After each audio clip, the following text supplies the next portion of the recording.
എങ്ങനെയാണ് പ്രവർത്തിക്കേണ്ടത്, എന്തിനാണ് ഉപയോഗിക്കുന്നത്, ചുമ്മാതെ കുറെ കുട്ടിങ്ങനെ പുറകെ വച്ചിരിക്കുന്നത്. പക്ഷെ അതിന്റെ ഉപയോഗം എന്താണെന്നും അത് എങ്ങനെ എടുത്ത് നമുക്കത് ഉപയോഗിക്കാമെന്ന് പലർക്കും അറിയത്തില്ല. ഇത് അതായത് വളരെ ഒരു ഫയർ ഇനീഷ്യൽ സ്റ്റേജിൽ ഉപയോഗിക്കുന്ന ഉപകരണമാണ്.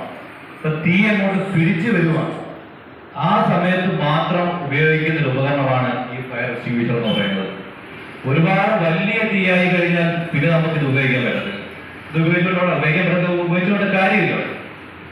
അപ്പൊ നമുക്ക് ഈ ജസ്റ്റ് ഒരു ഇപ്പൊ നമ്മളൊരു തിയേറ്ററിൽ സിനിമ കണ്ടുകൊണ്ടിരിക്കുകയാണ്. അപ്പൊ ആ സമയത്ത് ഒരു സീനടിയിൽ ഒരു പുക വരുന്നു, നല്ല ആ ഒരു ഇനിഷ്യൽ സ്റ്റേജിൽ ഒരു ഉണ്ടാകുമ്പോൾ ആ ഫയർ നമുക്ക് അവിടെ ഈ ഉപകരണം വെച്ചിട്ട് നമുക്കത് പെട്ടെന്ന് കെടുത്തി കഴിഞ്ഞാൽ അവിടെ ഉണ്ടാകുന്ന വലിയൊരു ദുരന്തം നമുക്ക് ഒഴിവാക്കാൻ പറ്റും. അപ്പൊ അത് എങ്ങനെയാണ് പ്രവർത്തിക്കേണ്ടത്? ഒരു ചെറിയൊരു മെത്തേഡാണ്. ഒരു പാസ് എന്നാണ് മെത്തേഡിന്റെ പേര്. Pass, PASS. കേട്ടതാണ് PASS. അവിടെ പി എന്താണെന്ന് വെച്ചാൽ ഇവിടെ ഒരു പിന്നാണ്. എക്സിക്യൂഷൻ നോക്കുക, ഇവിടെ ഒരു പിന്ന് കാണാം നമുക്ക്, അല്ലേ? ഒരു പിന്നുണ്ടോ? ഈ പിന്നെ പിന്നെ ഊരണം. ഈ പിന്നെ ഇതിൽ നിന്ന് ഊരണം. അതാണ് പുൽത പിന്നെ പറയുന്നത്. പിന്നെ പറയുന്നത് പിന്നെ ഊരണം. ആ പിന്നെ ഊരുക, അതാണ് ഫസ്റ്റ് പി എന്ന് പറയുന്നതാണ് പുൽത പിൻ. ആ പിന്നെ അവിടെ നിന്ന് ഊരുക. രണ്ടാമത്തത് aim the base of the fire. അപ്പോൾ ഫയറിന്റെ ആരംഭം എവിടാണോ അവിടേക്ക് നമ്മൾ എക്സ്റ്റിംഗ്വിഷർ എയിം ചെയ്യും. ഇവിടാണ് ഫയർ എങ്കിൽ നമ്മൾ എന്ത് ചെയ്യുക? നമ്മളതിനെ അങ്ങോട്ട് നമ്മൾ എയിം ചെയ്തിട്ടിരിക്കും. Aim the base of the fire. ഫയറിന്റെ ആ ബേസിലോട്ട് നമ്മൾ ഇതിനെ പിടിക്കുക. മൂന്നാമത്തെ സ്റ്റെപ്പാണ് സ്വീപ്പ്. അതായത് ഈ സാധനം ഉണ്ടല്ലോ, ഇത് അമർത്തുക. ഇത് അമർത്തിയാൽ മാത്രമേ ഇതിനകത്തുള്ള ഗ്യാസ് എന്തുകൊണ്ട് വെളിയിലോട്ട് വരുന്നുള്ളൂ.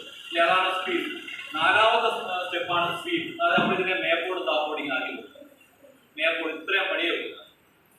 മനസ്സിലായോ? ഒന്നാമത്തെ എന്തുവാണ്? ഇവിടെ ഒരു പിന്നുണ്ട്.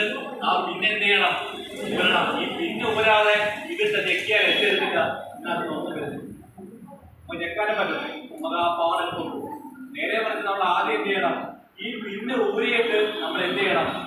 നേരെ എവിടാണോ തീ അങ്ങോട്ട് പിടിച്ചു തുടങ്ങുന്നത് അതിലേക്ക് നമ്മൾ എന്ത് ചെയ്യുക? ഇതിനെ അങ്ങോട്ട് പിടിക്കുക. പിടിച്ചിട്ട് നമ്മൾ എന്ത് ചെയ്യുക?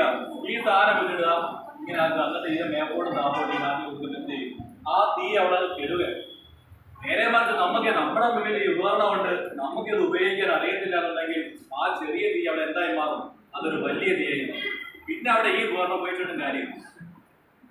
പിന്നെ അവിടെ ഫയർഫോഴ്സും മറ്റു വാഹനങ്ങളും വന്ന് വെള്ളം ഉപയോഗിച്ചിട്ട് അവിടെ ഉപയോഗിക്കും. ഇതിന് തന്നെ ഇതിനകത്ത് തന്നെ നമുക്ക് നോക്കുമ്പോൾ അറിയാണ്ട് ഒരുപാട് അക്ഷരങ്ങളുണ്ട്. ഇതാണ് A, B,